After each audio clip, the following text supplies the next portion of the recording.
Welcome back. Today we are joined by Einar Selamat datang kembali. senior fellow Hari ini at the kita Taipei ditemani oleh Institute Einar in Tangen, Beijing, peneliti and also senior senior di fellow Taipei at Institute di Beijing CIGR. dan juga So, peneliti senior thank you di very GI. much for Terima coming kasih back on the banyak telah program. kembali hadir dalam program ini.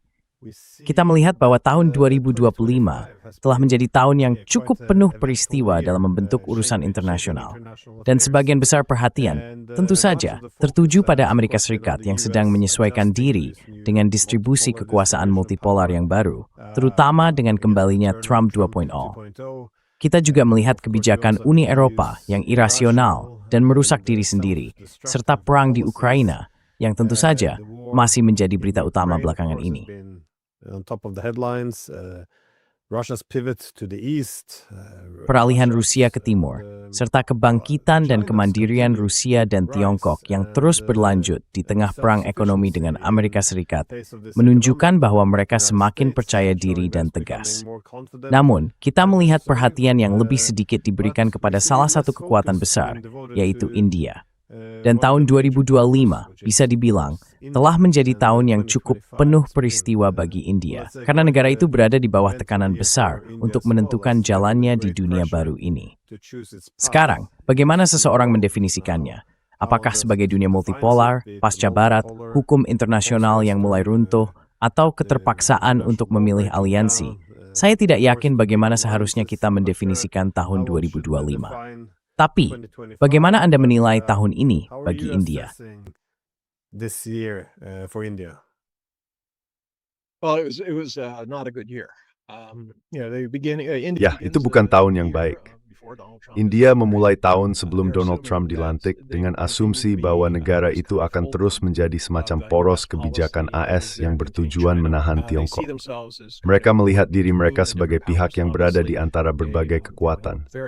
Jelas, mereka memiliki hubungan dagang yang sangat besar dengan Tiongkok yang terus berkembang. Namun kemudian Donald Trump masuk dan keadaan mulai memburuk. Ada sejumlah masalah. Meskipun Trump tampak akrab dengan Modi dan sering mengatakan bahwa Modi teman baiknya, mereka memulai sejumlah langkah baru. The U.S. embarks on a number of things. One, there's this feeling within India itself that the U.S. Pertama, ada perasaan di India bahwa Amerika Serikat telah ikut campur dalam pemilihan umum, yang membuat Modi kehilangan mayoritas mutlak di partainya sendiri, sehingga ia terpaksa bergabung dengan partai yang lebih kecil untuk mendapatkan mayoritas yang dibutuhkan di Lok Sabha, majelis parlemen mereka. Lalu ada revolusi berwarna di Bangladesh dan Nepal yang benar-benar mengejutkan India. Mereka melihat Amerika Serikat melalui berbagai lembaga seperti National Endowment for Democracy terlibat secara aktif. Jadi itu disengaja dan hadis terjadi. Nembelgenat medang terlibat. Mereka melihat forsi ke organisasi itu sendiri.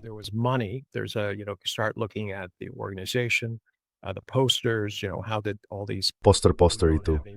Bagaimana semua orang yang tidak punya uang bisa membuat poster seragam dan hal-hal seperti itu? Bagaimana semuanya diatur?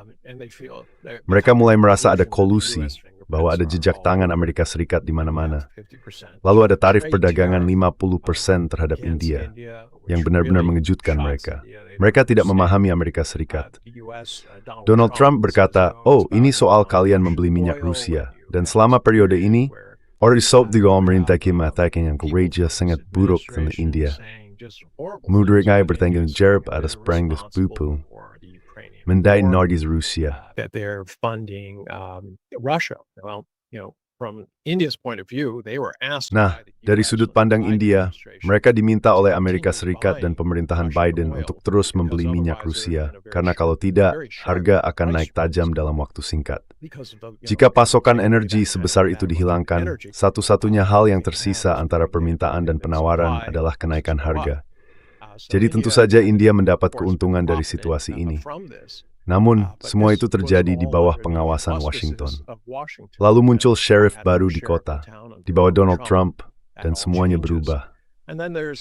Kemudian ada masalah tentang Pakistan dan India yang sempat berperang singkat, dan Donald Trump mengklaim bahwa dialah yang secara pribadi dan mencegah bencana nuklir. Well, this doesn't play well for Modi. Ya, ini bukan situasi yang menguntungkan bagi Modi. Modi adalah seorang politisi bergaya kuat. Ia bergantung pada gagasan bahwa India sepenuhnya mandiri dan terpisah, dan bahwa jika ada sesuatu yang terjadi, itu berada di bawah kendali India. Ini bukan sesuatu yang bisa dicampuri oleh negara lain, dan hal ini benar-benar membuatnya terganggu. Pihak India merasa terkejut, mereka tidak benar-benar tahu apa yang sedang terjadi. Mereka merasa bahwa Amerika Serikat membutuhkan India untuk menghentikan Tiongkok. Dan mereka pun terkejut. Tidak reaksi seperti yang mungkin diharapkan. Lalu Donald Trump menelepon Modi pada hari ulang tahunnya dan mengucapkan selamat ulang tahun. Dan mempersemiah serbicangci sering enerjus.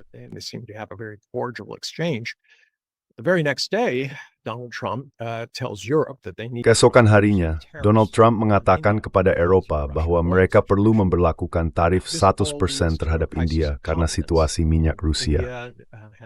Sekarang, semua ini mengarah pada krisis kepercayaan.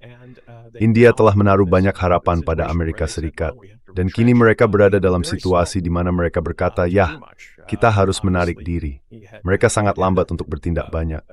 Jelas, dia melakukan kunjungan ke Rusia, berpelukan lebar dengan Putin, lalu mengadakan pertemuan lain setelahnya, mencoba memberi sinyal bahwa India kipilian.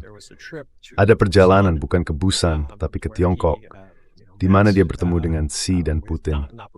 Dan kemudian ada perkataan pendekatan, belum lihat adanya pemulisan Turki. They're overtures, but you haven't seen a complete break. And now India's in this awkward. Dan sekarang India berada dalam situasi canggung, di mana mereka bisa terus mengejar Amerika Serikat dan menerima segala bentuk perlakuan yang diberikan, yang tentu saja tidak terlalu menyenangkan. Mereka bisa mencoba menjadi semacam penyeimbang antara Tiongkok dan Amerika Serikat, tetapi hanya jika, sekali lagi, Amerika Serikat bersedia bekerja sama dalam hal itu. Mereka juga bisa mencoba menempuh jalur independen, mungkin dengan memanfaatkan hubungan BRICS, dan berupaya menjadi pemimpin bagi negara-negara selatan global. Semua pilihan itu memiliki kelebihan dan kekurangan, tetapi tahun ini bukanlah tahun yang baik bagi Modi dalam hubungannya dengan Amerika Serikat. Sekarang, kabar seburuk yang dibayangkan. Meskipun ada banyak tuntutan dari Amerika Serikat, misalnya, agar India memoganisasi youth dan Ford, kompresa KNHT international startup sudah terbangun. Dairy and agriculture industries. That would be political suicide for India. Itu akan menjadi bunuh diri politik bagi India. Ada ratusan juta petani di sana, dan hal itu akan mengancam mata pencaharian mereka. Mereka akan hancur. Dalam pemilihan berikutnya, mereka akan menyuarakan pendapat mereka, dan akan ada pemerintahan baru. Siapapun yang terpilih, mereka tidak akan memilih seseorang yang mengambil mata pencaharian mereka, dan dianggap lemah di hadapan Amerika Serikat. Jadi ini sangat-sangat merepotkan bagi mereka. Mereka berarti komit berprogram kibis getol apapun. Tapi kami saya masalah itu beri turut simbolis. Kita telah memperhatikan soal berkatakan Gaza, Ukraina, Eropa, dan hubungan as Tiongkok. Ukraine, to Europe, US-China relations. But this is a good example of how. Tapi ini adalah contoh yang baik tentang bagaimana apa yang terjadi di Washington memengaruhi negara-negara di selatan global. Dan ada pola nyata di sini. Donald Trump dengan sangat jelas menunjukkan bahwa ia tidak menyukai BRICS. Seperti yang diketahui, ada pandangan bahwa BRICS cukup besar sehingga bisa datang ke Washington, terutama jika perwakilan dari Amerika Selatan dan Afrika, bahkan Uni Eropa hadir, dan berkata, "Hei dengar, Donald Trump, hentikan itu. Kami tidak peduli apa yang kamu lakukan terhadap rakyatmu sendiri. Itu urusanmu dengan para pemilih. Tapi jika kamu berpikir akan membuat kami saling berhadapan dalam semacam permainan sinis tentang siapa yang bisa paling menyenangkanmu, atau memberi sebanyak mungkin kepada Amerika Serikat, itu tidak akan terjadi."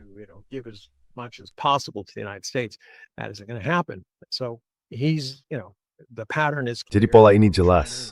Tiongkok dan Rusia jelas menjadi sasaran utamanya dalam hal tarif. Ia memberlakukan 50% untuk Brasil dan 30% untuk Afrika Selatan. Ia mengatakan tidak akan menghadiri KTT G20 tahun depan karena menuduh mereka sebagai semacam rezim apartheid terhadap orang kulit putih di Afrika Selatan. Jadi tampaknya ada sesuatu yang terkoordinasi di sini. Jika kita melihat lebih luas, atau having your forex, I read a reading through BRICS, you do have a small discipline strategy that retired energy. Jika melihat berbeda ni gejolak nyata, memang kerja Westakau Steph menggunakan kafar intimidasi, tiga perdagang ngarin poribi, membuat mereka against third world countries to bring them into line. Yeah, it's interesting that a lot of India's challenges. Ya, menarik bahwa banyak tantangan yang dihadapi India saat itu, seperti yang kamu katakan, berasal langsung dari kebijakan Amerika Serikat. Dan ya, kita harus melihat semua negara di dunia dan bagaimana berusaha menyesuaikan diri dengan realitas baru ini. Karena memang ada distribusi kekuasaan yang baru. Sekarang ada banyak pusat kekuasaan, dan tampaknya upaya Amerika Serikat untuk menyesuaikan diri dengan dunia baru ini berarti menuntut kesetiaan penuh dari berbagai wilayah. Artinya, kamu harus berpihak pada mereka atau melawan mereka. Bagi saya, cara berpikir seperti ini terlihat jelas dalam unggahan Donald Trump di Truth Social. Kamu menyebut bahwa Modi pergi ke Tiongkok, dan ketika dia menulis unggahan itu, sepertinya mereka memilih Rusia dan Tiongkok.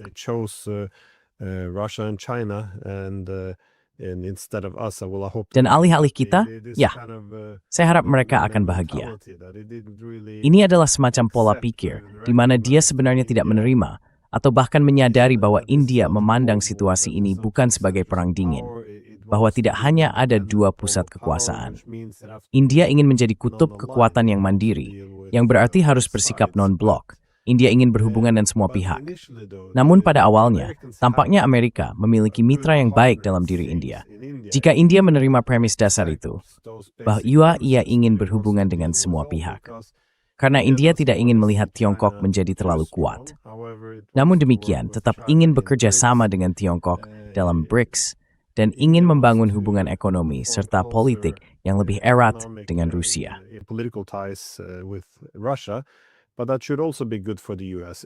Namun hal itu juga seharusnya baik bagi AS. Jika sekali lagi, semua jalan tidak hanya mengarah ke Tiongkok. Jika dunia bersifat multipolar, tidak semuanya terpusat di Tiongkok, itu akan baik bagi AS. Tetapi tampaknya hal itu tidak cukup. Ini menantang dominasi AS secara keseluruhan. Dan itulah sebabnya mereka terus menekan berbagai negara, berusaha memaksa mereka untuk memilih. Menurut saya, itu cukup kontraproduktif. Bagaimana Anda melihat peran Tiongkok dalam tantangan yang dihadapi India? Karena saya kira Tiongkok adalah mitra tandingan bagi Amerika Serikat. India harus bekerja sama dengan Tiongkok, meskipun tentu saja India memiliki masalah dengan Tiongkok. Bagaimana hubungan itu sedang diuji? How is this relationship being challenged? Well, it depends on from. Ya, itu tergantung dari sudut pandang mana kamu melihatnya. Maksud saya untuk India, seperti yang saya katakan, Modi pergi ke Tianjin. Dia bertemu dengan Putin dan Xi. Dan kamu tahu, dia punya dua pilihan. Dia bisa berkomitmen dengan mengatakan, lihat, sudah saatnya BRICS berdiri tegak. Ingat, selama ini India dalam BRICS sangat enggan untuk menantang Amerika Serikat secara langsung. Mereka memastikan bahwa jika ada komunike bersama, AS dan Donald Trump tidak disebut secara langsung. Mereka tidak ingin mendorong sanksi. Mereka juga tidak terlalu menekan untuk mata uang alternatif. Pada dasarnya mereka lebih condong ke pihak AS. Jadi ketika dia berbalik-alik arah, sekian berpikir, dia akan melakukannya. Tapi ada sebuah vision kuat secara sejarah televisi India, bahwa di sini yang sangat jelas. A very distinct, choice here, and it comes with consequences. Dan hal itu membawa konsekuensi. Anda bisa mengikuti perintah Washington dan mencoba menggunakan Tiongkok serta Rusia sebagai alat tawar. Saya bilang, saya tidak berpikir itu akan berhasil. Saya tidak berpikir Donald Trump benar-benar peduli pada India. Ia tidak melihatnya sebagai pusat kekuasaan, juga bukan sebagai pusat kekayaan baginya. Tidak ada yang menarik di sana. Ia memiliki sangat sedikit kepentingan di India, berbeda dengan Timur Tengah dan tempat lain di mana keluarganya sedang menjalankan banyak bisnis saat ini. Jadi dia ya, semacam mengabaikannya saja. Dan seperti yang Anda tunjukkan, dia menulis cuitan di mana dia berkata, "Oke, semoga beruntung." Dan ya, itu semacam hal yang diucapkan sambil lalu. Dan ini benar-benar mengganggu India, karena mereka berpikir, ya, seharusnya kami punya pengaruh. Mereka seharusnya kembali kepada kami dan berkata, "Hei, dengar, Reverend Halil Gursand, mari kita disahkan." Maybe we're a little hard. Let's work this out. You're still part of our strategy. And in fact, Kamu masih menjadi bagian dari strategi kami. Faktanya, kebijakan pertahanan menyebut India sebagai benteng yang terus menahan pengaruh Tiongkok. Kesulitannya adalah, mengapa India setelah menerima perlakuan yang begitu memalukan, ingin berpihak pada AS. Itulah masalah yang mereka hadapi. Sekarang, dari sudut pandang Tiongkok dan Rusia, mereka berkata, baiklah, ini kesempatan bagi BRICS untuk bangkit.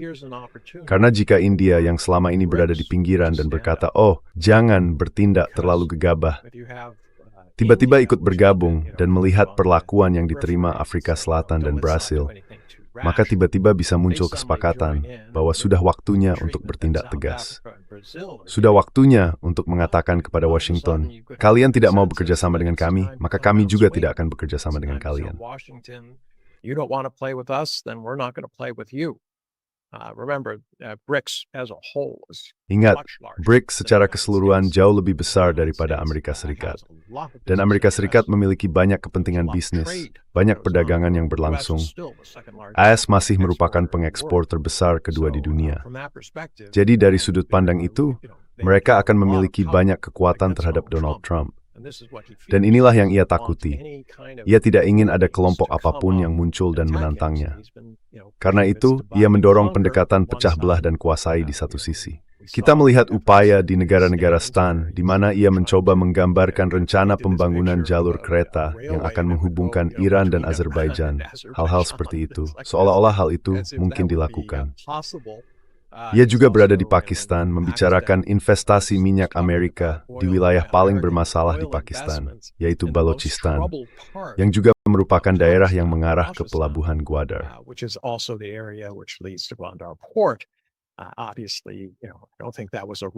Jelas, menurut saya itu bukan semacam strategi acak yang ceria. Pada dasarnya itu ditujukan untuk menjadi pengganggu terhadap inisiatif sabuk dan jalan yang sedang dikerjakan oleh Tiongkok. Jadi semua hal tidak langsung ini. Tiongkok pada dasarnya mengatakan, baiklah lihat, sebaiknya kamu pikirkan ini dan ambil kesimpulanmu sendiri. India tidak memaksamu melakukan apapun, tetapi jika kamu terus bermain di tengah atau di pihak AS, kamu akan mendapat perlakuan yang sama lagi. Yang menarik ketika Putin baru-baru ini pergi ke India adalah ia datang dengan persiapan penuh. Ia membawa tim ekonominya, semua orang dari sektor pertanian hingga pertambangan. Mereka membicarakan semua kesepakatan yang bisa dilakukan. Belum jelas apakah ada sesuatu yang benar-benar sudah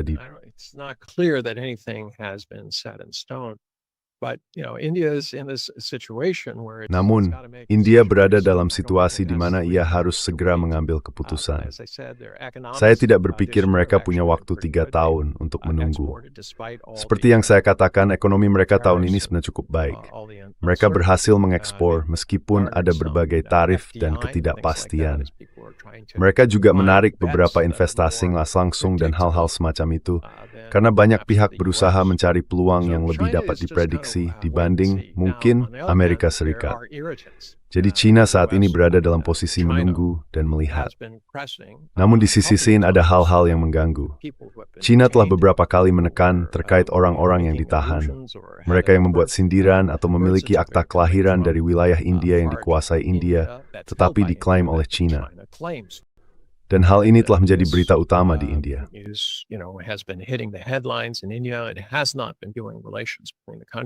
Hubungan antara kedua negara tidak berjalan dengan baik. Ada perasaan bahwa Tiongkok sedang mencoba mengirimkan sinyal, seolah berkata, kalian harus memilih, apakah kita teman atau musuh. Di sisi lain, hubungan dagang telah membaik. Penerbangan langsung antara kedua negara kini telah kembali setelah bertahun-tahun tidak ada. Mereka juga mulai melonggarkan aturan visa agar orang bisa bepergian bolak-balik dengan lebih mudah. Jadi, ada sisi manis dan pahit dalam hal ini.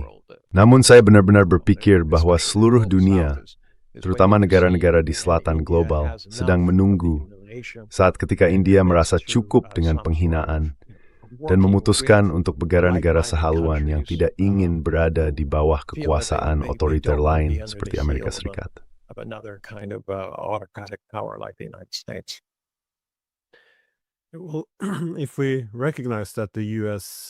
Nah, jika kita menyadari bahwa pendekatan utama AS adalah, sekali lagi, pecah dan kuasai klasik, yaitu untuk mencegah BRICS membentuk kekuatan sentral alternatif, dan tentu saja memanfaatkan perpecahan, maka saya selalu menekankan bahwa hal terpenting, jika kita menginginkan Eurasia yang stabil dan terintegrasi dengan arsitektur ekonomi yang memungkinkan negara-negara bekerja sama lebih baik dan mengelola persaingan secara damai, ajust David Tabutisa Fork, Temai, Adutin Tiongkok, Mengkerut, Rusia Muslim memiliki tim with you.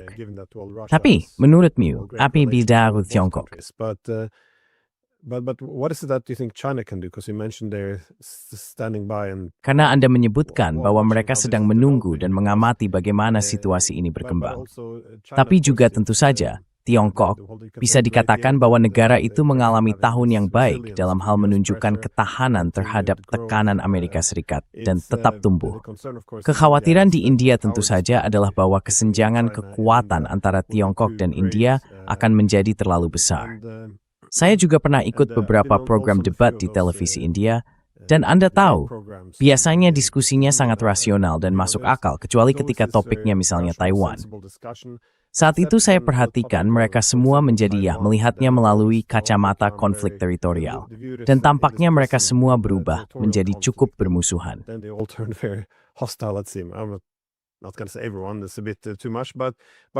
Saya tidak akan mengatakan semua orang, itu agak berlebihan, tetapi tampaknya masalah perbatasan memang menjadi persoalan, dan kesenjangan ekonomi juga menjadi persoalan.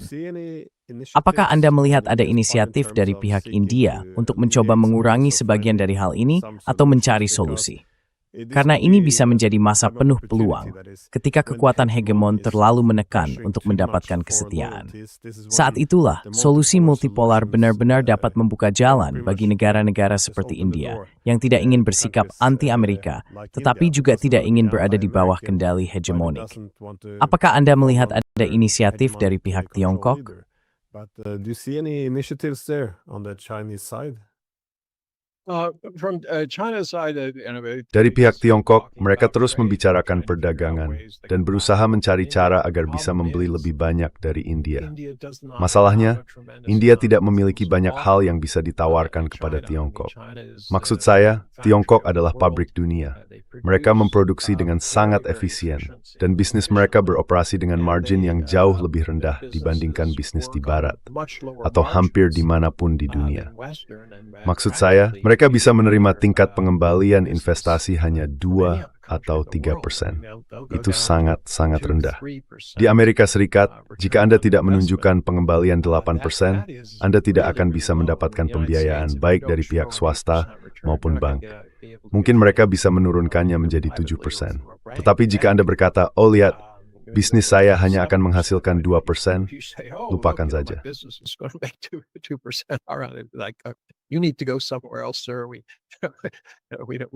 Anda harus pergi ke tempat lain, Pak.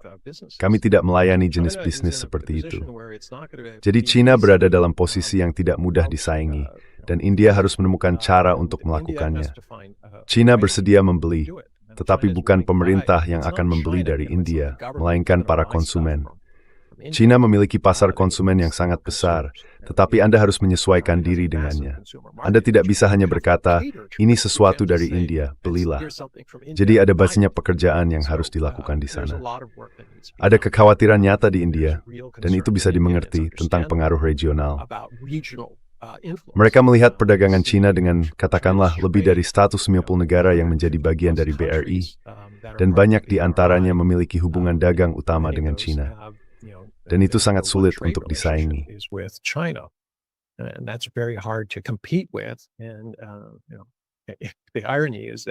Dan kamu tahu, ironi dari semua ini adalah bahwa India khawatir tentang pengaruh Tiongkok terhadap Bangladesh, Nepal, dan negara-negara tetangganya. Namun ternyata justru Amerika Serikat yang merusak hubungan-hubungan itu. Jadi India masih berusaha mencari cara untuk menangani situasi tersebut. Ada juga perbedaan budaya yang nyata. Orang Tiongkok cenderung ramah di awal, tetapi ketika masuk ke detail, mereka menjadi sangat keras dalam hal negosiasi dan hal-hal semacam itu. Pendekatan India berbeda. Mereka biasanya memulai dengan mengatakan, lalu apa yang kalian tawarkan kepada kami? Dan membuatnya seolah-olah pihak lain berutang sesuatu kepada mereka, bahwa kamu berutang kepada India. Sikap seperti itu tidak disukai oleh Tiongkok. Mereka akan berkata, kami datang untuk berdagang. Kami tidak berutang apapun kepada kalian. Kalau kalian tidak mau berdagang, baiklah, kami pergi. Apa yang kalian lakukan?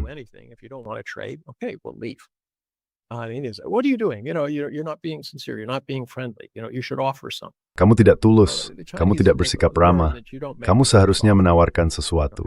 Nah, orang Tiongkok belajar bahwa kamu tidak boleh membuat penawaran pertama. Kamu harus mencari bidang di mana bisa terjadi perdagangan timbal balik. Jelas, India telah mendapat manfaat dari hubungan tersebut.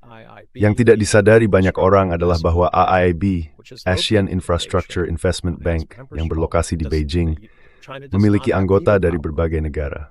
Tiongkok tidak memiliki hak veto.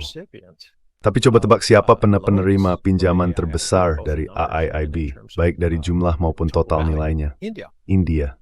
Jadi mereka tidak bisa mengatakan bahwa Tiongkok menyimpan dendam terhadap mereka. AIIB menilai pinjaman-pinjaman ini berdasarkan nilainya, kemampuan untuk dilunasi, dan apakah proyek-proyek tersebut layak serta berkelanjutan.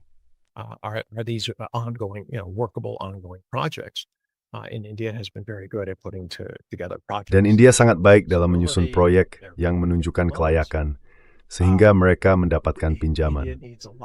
Namun, India membutuhkan jauh lebih banyak hal seperti itu. Kita memiliki negara di mana banyak bisnis menghadapi masalah untuk beroperasi di sana, karena adanya pemadaman bergilir, kadang-kadang bahkan pemadaman total. Jadi, bagaimana Anda bisa menjalankan pabrik jika selama 4 hingga 6 jam sehari Anda tidak bisa beroperasi? Atau mesin Anda berjalan di bawah kapasitas optimal? Anda harus memutar listrik diesel atau sesuatu yang serupa untuk menutupi kekurangannya. Itu meningkatkan biaya. Jadi India harus menemukan ceruknya sendiri dan tidak bisa mengharapkan negara manapun, baik itu AS, Eropa, atau Tiongkok, untuk menyelesaikan masalah internalnya.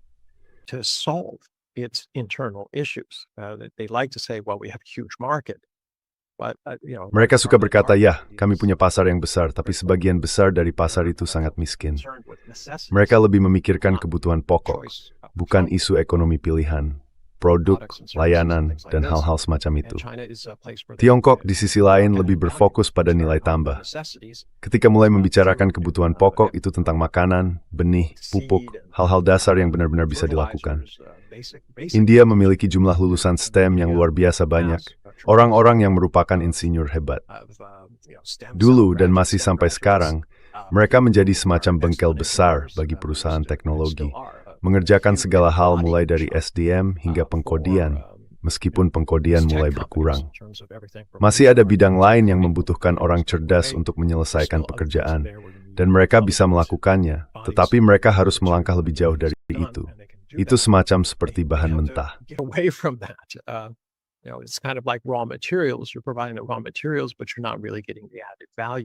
Kalian menyediakan bahan mentah, tetapi tidak benar-benar mendapatkan nilai tambahnya.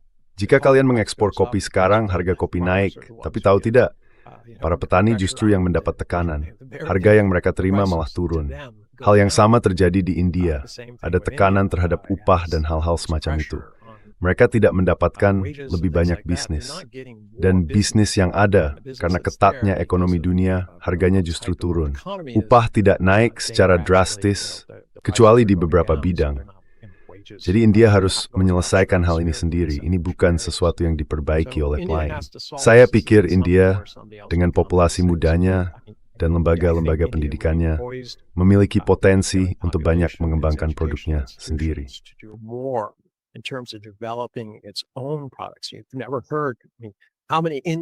Kau belum pernah mendengar, maksudku, berapa banyak CEO asal India yang kau kenal di AS yang memimpin perusahaan-perusahaan besar itu? Microsoft, Google, sebut saja. Mengapa mereka tidak berada di India? Mengapa tidak ada perusahaan India yang melakukan hal ini? Maksudku, mereka jelas memiliki kekuatan mentah. Mereka jelas memiliki kecerdasan bisnis, tapi hal itu tidak terjadi. Beberapa orang di India menunjuk pada masalah sistem kasta atau keluarga-keluarga dominan. Tata, Ambani, Adani, dan Ganya. Dabagi barat seluruh mencengkram segalanya. Bahkan bermatasis multi semeka, we stick real ko paslam gatin sini. India said, we're going to build our own submarines. And, the winning bid was put together. Dan, seperti yang Anda tahu, tawaran yang menang disusun oleh sebuah keluarga besar yang telah membuka perusahaan dan mengklaim bisa membuat kapal selam hanya beberapa minggu sebelum penawaran.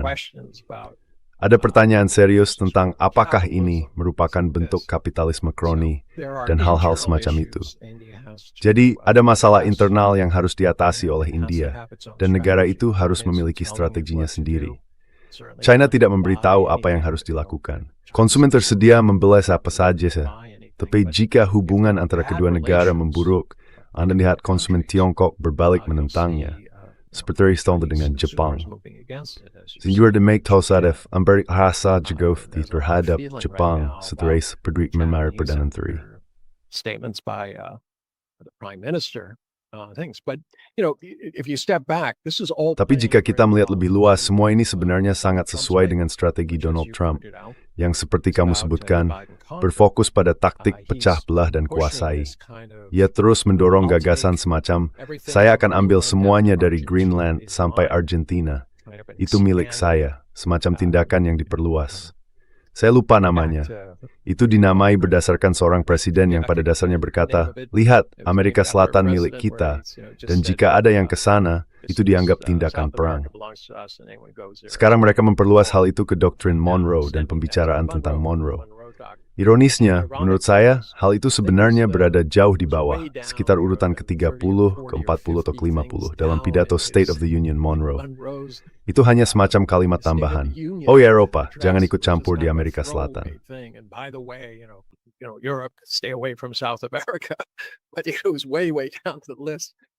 Tapi hal itu dulunya berada jauh sekali di daftar prioritas. Lalu kemudian menjadi hal pokok semacam pilar kebijakan Amerika. Sekarang mereka memperluasnya ke utara dengan mengatakan bahwa Kanada dan Greenland entah bagaimana akan diambil alih atau dipaksa bergabung dengan konsorsium ini. Dan untuk bagian dunia lainnya, dia memperkirakan Eropa dan Rusia akan membagi sesuatu atau terus berperang, sementara Tiongkok akan mengambil apapun yang bisa diambilnya. Namun saya pikir Donald Trump masih terjebak dalam pola pikir lama. Dia benar-benar percaya bahwa dunia ini tentang menjadi pemenang, menjadi pihak yang dominan, bahwa ini adalah mentalitas menang ambil semua, kalah-kalah. Dalam pandangannya, hanya ada pemenang dan pecundang di dunia, dan kue itu ukurannya terbatas.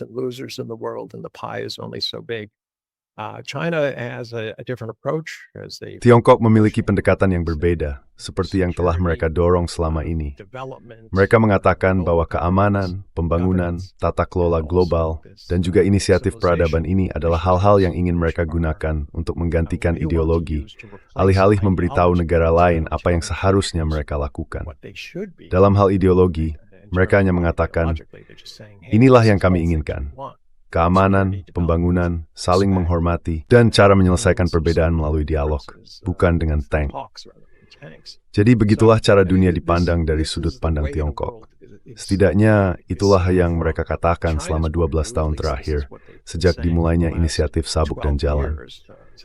Namun, kembali ke isu ini, apa yang bisa dikatakan India?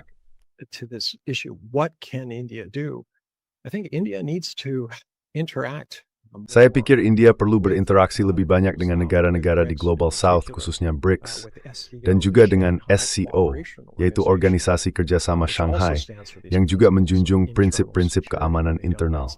Ini bukan mekanisme terhadap pihak luar. Ini tentang melindungi negara-negara dari terorisme, separatisme, dan ekstremisme. Namun itu bersifat internal. Negara-negara itu bersuspend ke terkait teroris, dan kaf pihaknya berkikir ninjutus terrorists or people who are trying to destroy the country. So very different. But if India Jadi sangat berbeda.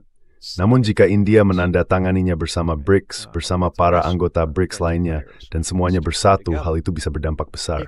Orang-orang berkata, lalu apa bedanya? Mereka akan mencoba menekan Washington dan kemudian terjadilah konflik panjang, mungkin semacam perang dingin, dan semuanya menjadi buruk. Saya tidak setuju. Saya pikir ada beberapa hal yang bisa dilakukan India. Pertama, alat digital yang tersedia saat ini memungkinkan usaha kecil dan menengah untuk masuk ke pasar global. Kamu bisa menggunakan internet, ada sistem untuk beriklan. Jika kamu membuat yang bagus, kamu bisa menemukan orang-orang di banyak grup di Facebook, Instagram, Reddit, dan berbagai tempat lain di mana orang membicarakan madu. Instagram and Reddit and all these things where people talk about honey. Well, advertise there. Baik, beriklanlah di sana. Lalu dari segi logistik, sistemnya sudah tersedia. Barang bisa dikirim ke seluruh dunia dengan sangat cepat. Dan ada platform pembayaran yang memastikan Anda benar-benar akan dibayar dan konsumen mendapatkan barang yang mereka sepakati.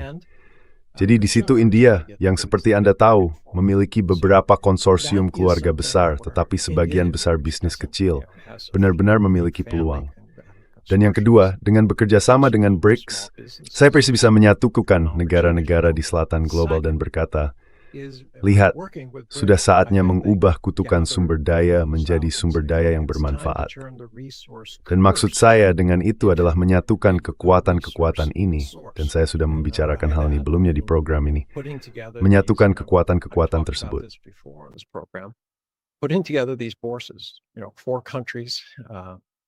Tahukah kamu, 4 negara bertanggung jawab atas 70% ekspor kopi dunia. Mengapa mereka tidak berkumpul dan berkata, baiklah, kita akan menetapkan harga kopi pada tingkat di mana para petani kita bisa mendapat keuntungan, di mana kita bisa menangani masalah perubahan iklim, mengatasi tantangan pembangunan kita sendiri, dan berhenti menjadi pihak yang paling dirugikan dalam hal penetapan harga. Faktanya, mengapa perusahaan dari Amerika Serikat dan Eropa yang mengendalikan perdagangan dan harga kopi di seluruh dunia, itu tidak masuk akal. Mereka tidak menanamnya, mereka menggilingnya, memprosesnya, dan mereka menghasilkan jauh lebih banyak uang daripada para petani. Itu benar-benar tidak masuk akal.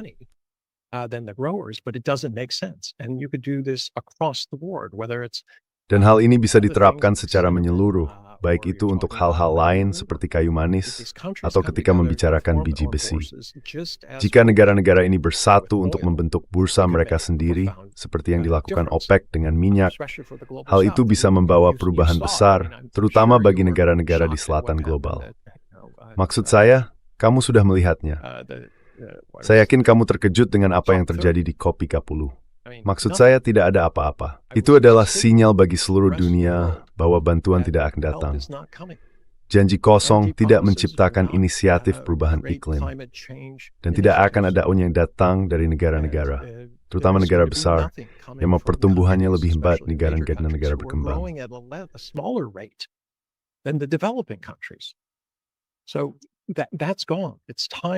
Jadi, itu sudah berlalu. Sekarang saatnya bagi seluruh dunia untuk membangun jenis dunia yang mereka inginkan. Alih-alih, kamu tahu, mencoba mengikuti, memunguti remah-remah atau apapun yang tersisa dari bekas kekuatan kolonial yang dulu mendominasi dunia. Waktu mereka sudah habis. Mereka tidak mau berkontribusi apapun. Dan hal itu terlihat sangat jelas di COP30. Jadi, peluang India di sini dan alasan mengapa hal ini begitu unik adalah karena Amerika Serikat pada dasarnya bahwa India akan berperan dalam menahan Tiongkok. Sekarang India bisa menjadi pemain utama, pemimpin dalam mengubah tata kelola dan ekonomi global dengan cara yang dihormati oleh Amerika Serikat.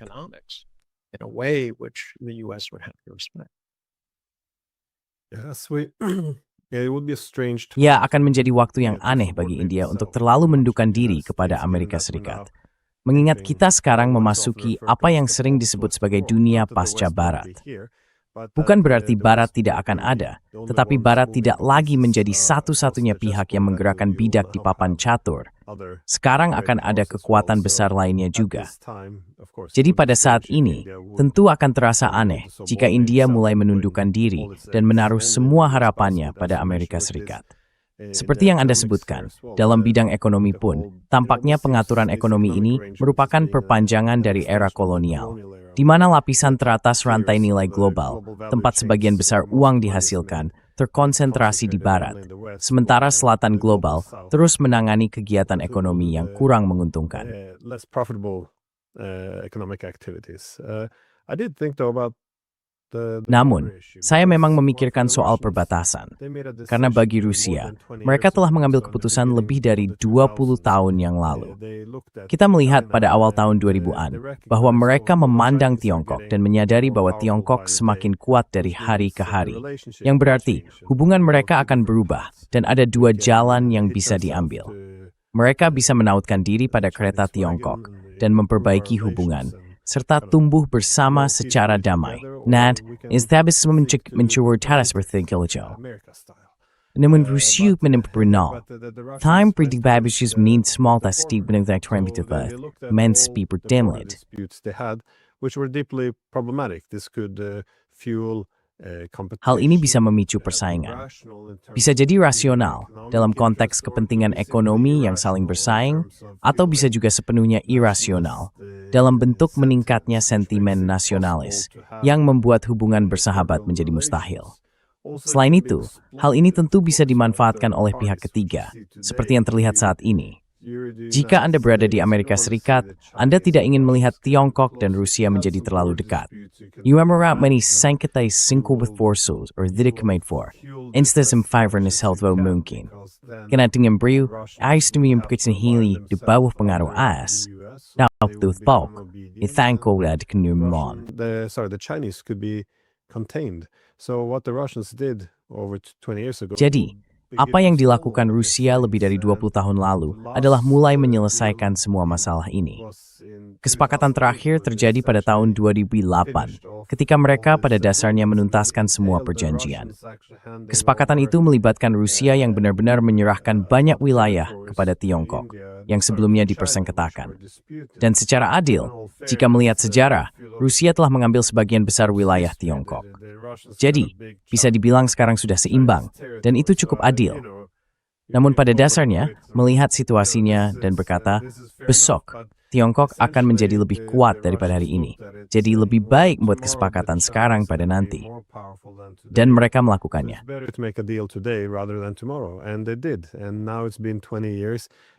Dan sekarang, sudah 20 tahun berlalu, dan mereka telah membentuk hubungan ini.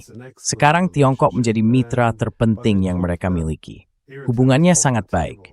Namun mereka menghilangkan sumber gesekan itu dengan menyelesaikan masalah perbatasan. Menurut saya, bagi India, mereka sebaiknya berusaha mencari pengaturan serupa. Artinya, Tiongkok akan menjadi lebih kuat di masa depan. Buatlah kesepakatan hari ini. Kesepakatan apapun yang dibuat hari ini, India akan memiliki posisi tawar yang lebih baik dibandingkan besok. Dan seperti yang Anda katakan, BRICS dan SCO juga merupakan lembaga yang sangat ideal karena tidak membagi dunia menjadi dua kutub antara Tiongkok dan Amerika, di mana mereka harus menundukkan diri pada salah satunya dan berpotensi menjadi garis depan melawan yang lain.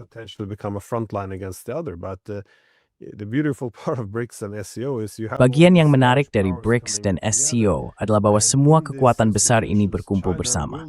Dalam lembaga-lembaga ini, Tiongkok akan menjadi ekonomi terbesar, tetapi tidak bisa mendominasi. Jika ada organisasi besar seperti BRICS dan di dalamnya ada Rusia, India, Indonesia, banyak kekuatan besar termasuk Brasil, Tiongkok tidak bisa mengatur segalanya. Begitulah caranya. Ini tidak akan seperti aliansi transatlantik, di mana AS mengatur segalanya. Mereka akan memimpin. Tofi, etim tuwait maya. Dan seperti itu rad hafpain bang. And I think that's an important distinction. So I think this is also something that India. Jadi saya pikir ini juga sesuatu yang seharusnya India dorong, tetapi kenyataannya belum demikian. Dan jika Anda mendengarkan negara-negara utama dalam BRICS dan SCO, mereka juga tidak ingin blok itu menjadi anti-Amerika. Itu sangat menguntungkan bagi India, karena mereka ingin tetap non-blok. Mereka menginginkan sistem multipolar. Jadi tampaknya ini adalah jalan terbaik. selesaikan saja sengketa perbatasan dengan Tiongkok, lalu bentuk dan perkuat lembaga-lembaga multipolar yang kuat ini. Bahkan jika di masa depan Tiongkok mulai mencari peran hegemonik seperti Amerika, sistem multipolar itu tetap akan ada, dan India bisa sedikit bergeser ke pusat kekuatan lain. Jadi Tiongkok akan selalu menyadari mekanisme ini, karena saat ini mereka sangat puas dengan sistem multipolar. Mereka tidak berusaha menjadi hegemon. Jadi selama lembaga-lembaga yang memastikan hal ini tetap terjaga dibentuk, optimal needs more. Well, to me, it would be the optimal thing for India, it seems to me though. Well, no, Glenn, I completely agree with you. But, Ya, tidak. Saya sepenuhnya setuju denganmu. Tapi perlu diingat, BRICS tidak seperti PBB, di mana beberapa anggota memiliki hak veto atau hal semacam itu. Bahkan 5 anggota pendiri, ketika mereka menyambut lebih banyak negara, masih berusaha mencari cara untuk menjaga agar kelompok yang lebih besar tetap fokus. Mereka bekerja berdasarkan konsensus. Jadi kecuali semua negara setuju, tidak bisa dilanjutkan. Namun, ini jauh lebih stabil. Jika negara-negara setuju, jelas itu lebih baik daripada jika ada yang merasa tersingkir, merasa suaranya diabaikan, lalu merasa kesal, berpikir, baiklah, aku akan menunggu, aku akan dapat bagianku nanti. Ini adalah penyeimbang yang jauh lebih stabil bagi dunia. Ini adalah lembaga yang bisa bertahan lama, karena mu tahu, sekarang tidak ada cara lain untuk melakukannya.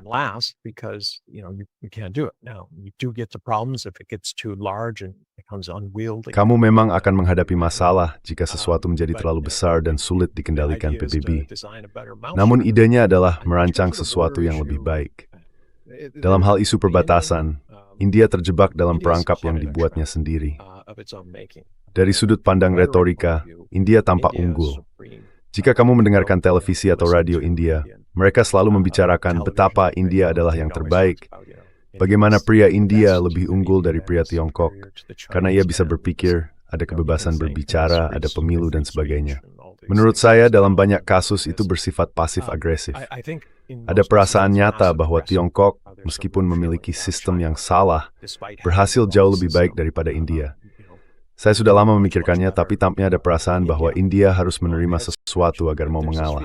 India has to receive something in order to acquiesce. And that's what I hear constantly. Dan itulah yang terus-menerus saya dengar di sana. Kamu tahu, jika kita berdua tampil di acara televisi India, mungkin akan ada 10 orang lain di sana. Tapi ketika isu sengketa perbatasan muncul, mereka akan langsung berkata, baiklah, apa yang ditawarkan Tiongkok, kami menuntut semua tanah kami kembali. Dan citra pemimpin kuat yang telah dibangun Modi sangat sulit baginya untuk mengalah dalam isu apapun, karena dia adalah sosok dominan. Dialah orang yang bisa membuat sesuatu terjadi, dan semuanya terjadi dengan caranya. Jadi ini sangat sulit. Saya berharap Tiongkok akan melihat kebijaksanaan dalam hal ini. Tiongkok harus mencari cara yang lebih baik untuk berurusan dengan India, dengan sepenuhnya memahami bahwa India memiliki pendekatan yang berbeda. Mereka perlu melampaui hambatan budaya dan berkata, baiklah, mengapa kita tidak mencoba cara ini?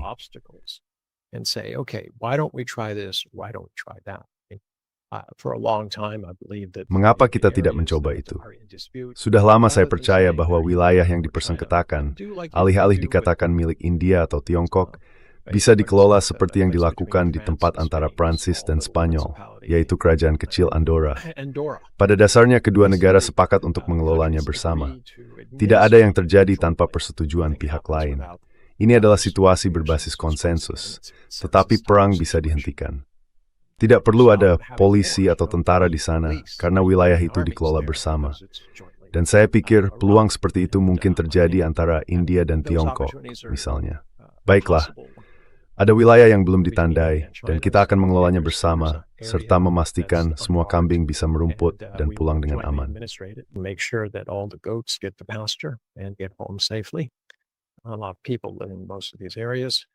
Banyak orang tinggal di sebagian besar wilayah ini, dan hal ini juga bisa diterapkan di Laut Cina Selatan atau dimanapun ada sengketa teritorial. Alih-alih mengatakan, ini milikku atau itu milikmu, atau biarkan tetap disengketakan, kamu cukup mengatakan, Mari kita masukkan ini ke dalam suatu entitas di mana kita semua harus sepakat tentang apa yang akan terjadi. Mari kita cari cara untuk bersama-sama mengembangkan sumber daya atau apapun itu, secara harfiah mengempiskan balon ini agar kita bisa berdagang dengan damai dan terus maju. Kamu tahu, pertanyaannya adalah siapa yang akan memulai? Saya pikir, sayangnya, Tiongkoklah yang harus mencari cara untuk membawa India ke meja perundingan dan membuat mereka merasa lebih nyaman, karena Tiongkok adalah negara yang lebih besar. Inilah masalah dengan India.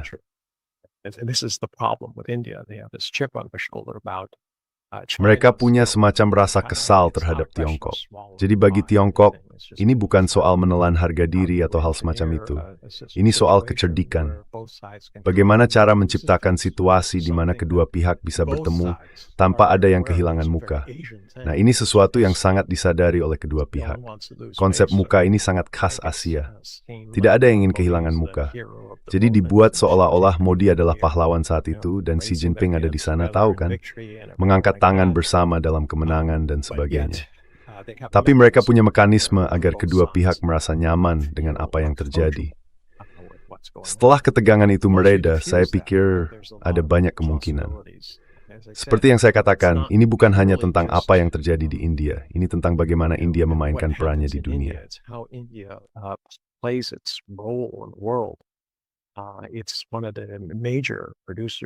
Ini adalah salah satu produsen obat generik, dan ada banyak obat yang akan masuk ke pasar sebagai generik karena perlindungan kekayaan intelektualnya sudah habis. Mereka sudah menjadi pemasok besar bagi dunia. Ini adalah bidang di mana Tiongkok dan India bisa bekerja sama, karena bahan kimia untuk membuat obat-obatan itu sebenarnya berasal dari Tiongkok. Dan, seperti yang kamu tahu, salah satu keluhan India adalah mereka tidak bisa menjual obat generik dengan mudah di Tiongkok. Pihak Tiongkok berkata, mengapa kami harus membelinya? Kami bisa membuat obat generik sendiri. Kami tidak perlu membelinya dari kalian. Tapi menurut saya, sebagai sebuah isyarat, itu tidak masalah. Selama harganya tepat, mereka seharusnya bisa bersaing di Tiongkok. Selama kebijakannya ada, itu akan sangat membantu memberikan kamu tahu semacam kredibilitas dalam hal hasil yang saling menguntungkan.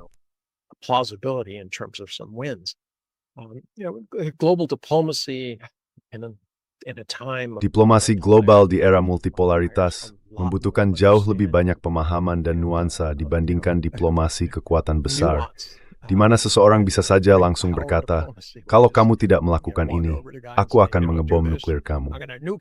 Pendekatan Donald Trump, seperti yang telah kita lihat, terakhir di Afrika, di Nigeria, sulit dipercaya bahwa ia mengebom wilayah yang sama sekali tidak ada hubungannya dengan ISIS, lalu menyebutnya kemenangan besar.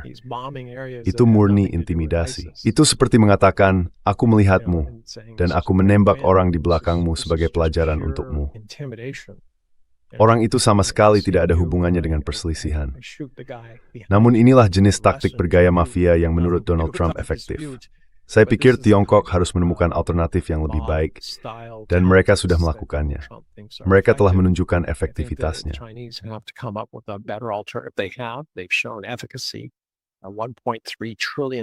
Sebesar $1,3 triliun AS telah diinvestasikan selama 12 tahun terakhir dalam inisiatif sabuk dan jalan yang telah mengubah nasib banyak negara. Jika kita melihat kembali sebelum tahun 2020 dan membandingkan rata-rata pertumbuhan negara-negara berkembang dengan setelah adanya inisiatif sabuk dan jalan, terlihat lonjakan yang tajam. Hal itu terjadi karena kini mereka memiliki kemampuan untuk berdagang yang sebelumnya tidak mereka miliki. Namun, teknologi juga terus bertumbuh. Haristau hadal rabi bami tentang hal semam ini dari Washington dan berkaitan dat emasukuk. Dan saya kira Charlie Stell bersekan both carried through Europe. Disappointed by the Europeans. You alluded it in your preamble. Anda menyinggung hal itu dalam pengantar Anda. Ketidakmampuan mereka untuk menyadari bahwa mereka terus-menerus dihina oleh Donald Trump. Dan semakin mereka menerima penghinaan itu, semakin banyak pula yang mereka dapatkan. Pikirkanlah, satu-satunya negara yang diperlakukan Donald Trump dengan rasa hormat adalah negara-negara yang melawannya, bukan? Rusia, Tiongkok, dia menghormati mereka. Dia mengatakan hal-hal baik tentang mereka, bukan? Dan hal yang sama bisa dikatakan tentang wali kota New York. Orang-orang selalu bertanya kepada saya, mengapa menurutmu dia begitu baik kepada orang itu, wali kota New York? Maksud saya, dia pernah mengatakan hal-hal buruk tentang orang itu. Saya bilang, ya, pikirkanlah dari sudut pandang Donald Trump. Think about it from Donald Trump's point of view. If the situations were reversed and Donald Trump was Jika situasinya dibalik dan Donald Trump adalah wali kota New York, sementara orang satunya memiliki banyak properti di kota itu, saya pikir dia akan khawatir tentang pasukan inspeksi yang menyerbu propertinya, memeriksa semuanya dengan sangat teliti. Karena saya tidak bisa memikirkan alasan lain selain alasan ekonomi. Dan Donald Trump, dia pasti akan melakukan itu. Dia sudah menunjukkan bahwa dia sangat pendendam. Jika seseorang menentangnya, disnarisi merthinera mempesan, pesan yang sangat keras. Bagaimana itu soal kultur memiliki inong seseorang, dia jerd stem lawan politika. Nama tweet korsing lebih keras berstep kan mitukannya. He's going after all his political opponents. There's no reason to believe he wouldn't do it. So he assumes because he would have done it. Jadi dia berasumsi, karena dia sendiri akan melakukannya, bahwa orang lain juga akan melakukannya. Tapi disitulah perbedaan klasiknya. Kita benar-benar telah melihat Donald Trump menunjukkan kartunya, dan itu adalah kartu seorang penggertak. Pertanyaannya adalah apakah dunia ingin terus berada dalam sistem seperti itu, atau mereka sudah cukup? Apakah mereka sudah sampai pada titik, dan ini secara langsung memengaruhi India? Apakah India sudah sampai pada titik di mana mereka menyadari bahwa tidak ada harapan dalam berurusan dengan Amerika Serikat? Tidak pada tingkat itu. Tidak sendirian. Kekuatan itu tidak seimbang. Sudah saatnya memanggil bala bantuan, saatnya mulai bekerja sebagai kelompok dan memiliki kekuatan nyata untuk berhadapan dengan Donald Trump. Dan akhirnya, Anda akan mendapatkan rasa hormat darinya. Isa na dia mermaistru terpernajem broad torniling. Because he only respects people who push back against him. Well, in the literature, Barry Busan, he refers to Nah, dalam literatur, Barry Buzan menyebutnya sebagai strategi ayunan. Premis utamanya adalah jika kamu mampu bekerja sama dengan banyak aktor yang berbeda, maka tidak ada satupun yang bisa mengendalikanmu. Karena jika satu pihak menekanmu terlalu keras, kamu bisa condong ke arah lain. Itulah masalahnya dengan orang Eropa. Semakin mereka condong ke Amerika Serikat, dan itulah inti dari strategi ayunan. Jika kamu mengikatkan diri pada satu pihak, kamu kehilangan nilai bagi keduanya. Pihak yang kamu tidak lagi tertarik padamu, dan pihak yang kamu pilih juga kehilangan minat, karena mereka sudah memiliki kamu. Jadi, AS bisa dengan nyaman berada dalam posisi di mana mereka, kamu tahu, membeli musuh mereka dan menjual teman mereka. Dan kira-kira disitulah posisi kita sekarang. En zoals je dat is vrij sting bij Gurken zijn bouwen ini. Ya, begitulah tahun 2025. Tapi izinkan saya mengajukan satu pertanyaan terakhir yang singkat. Menurut Anda, apa saja kemungkinan jalur utama yang bisa diambil India sekarang? Mengingat mereka punya banyak hal untuk dipertimbangkan setelah tahun yang sangat bergejolak ini. Well, they only have three. Ya, mereka hanya punya 3 pilihan. Jelas saya tidak bisa membahas semuanya, tapi ada 3 arah utama. Pertama, tunduk pada Amerika Serikat dan berharap sesuatu terjadi. Bahwa entah bagaimana Trump kembali kepada mereka karena dia membutuhkan mereka, atau entahlah, mereka hanya menunggu selama 3 tahun atau semacamnya. Kedua, menjadi kekuatan penyeimbang. Berusaha, seperti yang sudah mereka lakukan, memainkan semua pihak melawan Trump demi keuntungan mereka sendiri. Tapi mereka akan kehilangan kredibilitas dengan cara itu. Dan ada risiko nyata. Atau mereka bisa memutuskan untuk menjadi pemimpin, bekerja sama dengan komponen lain dari Global South, terutama BRICS, SCO, dan entitas lainnya, dan berkata, lihat sudah waktunya berkata, cukup Donald Trump. It's time to say enough to Donald Trump. And that also has risks in terms of. Dan itu juga memiliki risiko dalam hal kamu tahu konsekuensi ekonomi dalam jangka pendek. Tapi mereka sudah merasakannya. Maksud saya apalagi yang bisa terjadi? Begitu tarif mencapai 50% kan? Tidak ada perdagangan. Tarif 50% berarti orang lain yang akan membuatnya. Mereka akan membelinya dari pihak lain. Jadi konsekuensinya saat ini sangat kecil bagi India. Mereka bisa saja berkata, ya, India. kami butuh pelindung baru, tapi mereka sudah memiliki payung nuklir. Mereka mungkin khawatir tentang isu-isu regional. Jika mereka bertindak di bawah, sekarang saya kembali ke yang kamu katakan, jika Tiongkok menekan terlalu keras dalam suatu hal, mereka bisa mengajukan banding ke negara-negara lain di sana dan berkata, "Hei, dengarkan, tidak ada dari kita yang ingin ditindas lagi." Countries there and say, "Hey, listen, none of us wants to be bullied again. We do not want China that replaces the U.S. as a hedge." Kita tidak menginginkan Tiongkok menggantikan Amerika Serikat sebagai kekuatan hegemon yang membuat tuntutan tidak masuk akal demi kepentingannya sendiri.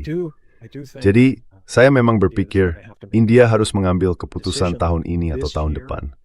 Mereka tidak bisa menunggu 3 tahun dalam ketidakpastian karena akan ada dampaknya. Maksud saya, ekonomi global sedang melambat. Orang-orang bilang, warga AS menghabiskan lebih banyak uang dari sebelumnya. Tetapi mereka juga semakin banyak berutang untuk membiayai pengeluaran itu. Dan pada titik tertentu, tagihan kartu kredit, skema beli sekarang bayar nanti, semuanya akan jatuh tempo. Ketika itu terjadi, upah tidak naik, inflasi juga tidak naik. Saya membaca CNN mengatakan ada 25 kebohongan yang telah dikatakan Donald Trump. That Donald Trump has said, and almost the real big ones. Dan hampir semua yang besar terjadi di dalam negeri. Itu hanyalah bentuk penyangkalan bahwa keadaan tidak seburuk itu. Usaha untuk membuat orang merasa percaya diri meskipun mereka tidak memiliki sarana untuk hidup dengan percaya diri. Jadi, India sebaiknya melihat hal itu dan menyadari kenyataan bahwa AS sedang berjalan di atas tali yang rapuh antara utang dan hilangnya kekuatan lunak di tingkat global. Bukan hanya India yang diperlakukan seperti ini. Sudah saatnya orang-orang kecil, kelas menengah bersatu dan mengatakan kepada si penggertak bahwa sudah waktunya berhenti, bahwa ini bukan cara yang seharusnya. Dunia tidak akan berjalan seperti itu. Semoga mereka menyadarinya dalam waktu yang tidak terlalu lama. Tapi seperti yang saya katakan, ini bukan sesuatu yang bisa dilakukan India sendirian. As I said, it's not just something India can do by itself. There has to be overtures. I was hoping Russia, China. Harus ada beberapa upaya pendekatan. Saya berharap Rusia, Tiongkok, Brasil, dan Afrika Selatan bisa duduk bersama dan berkata, "Dengar, apa yang akan kita lakukan tentang orang ini? Kita tidak bisa terus begini selama 3 tahun lagi." Perang di Ukraina tidak akan berakhir hanya karena campur tangan Donald Trump. Itulah hal yang mereka lakukan di Florida dengan pembicaraan paralel itu. Saya bahkan tidak tahu apa artinya. Tidak semua pihak hadir dan tidak ada yang saling percaya. Jadi bagaimana mungkin mencapai perjanjian damai ketika tidak ada kepercayaan sama sekali? Banyak hal itu berakar pada kesepakatan yang ditengahi oleh Hollande dan Merkel pada awalnya, tahun 2014, ketika mereka berbohong. Mereka sama sekali tidak berniat menindaklanjuti rencana perdamaian apapun.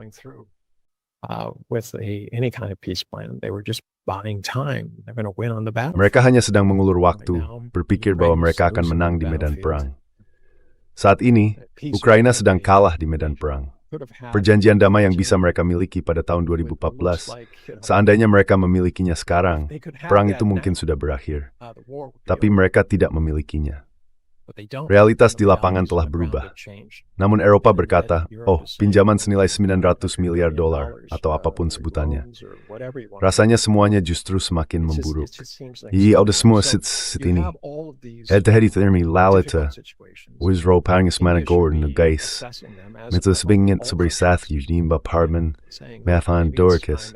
Dedu swosemerlam. It's overall man. Against each other. That's the old colonial game. I mean, we've seen it so many times before. Maksud saya, kita sudah sering melihat hal seperti ini sebelumnya.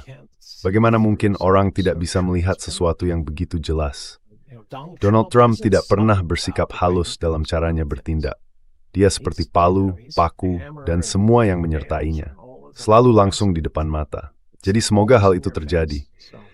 Alasannya adalah karena hal itu sebenarnya baik bagi Amerika Serikat, karena akan menempatkan AS pada posisi di mana negara itu menyadari bahwa ia tidak lagi menguasai dunia. Ia adalah bagian dari dunia. Lalu AS bisa mulai fokus pada pertumbuhan ekonominya sendiri. Alih-alih terus berusaha mengekspor lebih banyak senjata dan amunisi ke negara-negara yang sebenarnya tidak membutuhkannya. Mereka membutuhkan stimulus ekonomi, bukan lebih banyak rudal. Stimulus. They don't need more missiles. Yeah. Well, as I began to say in the beginning, I think all Nah, countries now have seperti yang to saya katakan di awal, saya pikir semua negara sekarang harus mencari cara untuk menyesuaikan diri dengan dunia baru ini. Dan saya setuju, Amerika Serikat juga akan mendapat manfaat dari beradaptasi dengan tatanan multipolar yang baru ini. Kita bisa melihat beberapa perkembangan di dalam AS, di mana kelompok-kelompok baru mulai muncul, dan menyadari bahwa menjadi hegemon tidak lagi menjadi sumber keamanan. Sebaliknya, hal itu telah menjadi beban di lehernya, bahkan melemahkan republik itu sendiri. Jadi semoga tahun 2026 akan menjadi tahun yang jauh lebih baik. Tidak perlu banyak perubahan, karena tahun ini sudah cukup buruk dalam banyak hal. Terima kasih banyak sudah meluangkan waktu. Thank you so much for taking the time. Thank you. Terima kasih. Snel Afiki1. Meneer de Bord Firmang is like spur for everyone. The guess is your 4 cent career plus Dimber 30 There are the news. seeds of hope within it.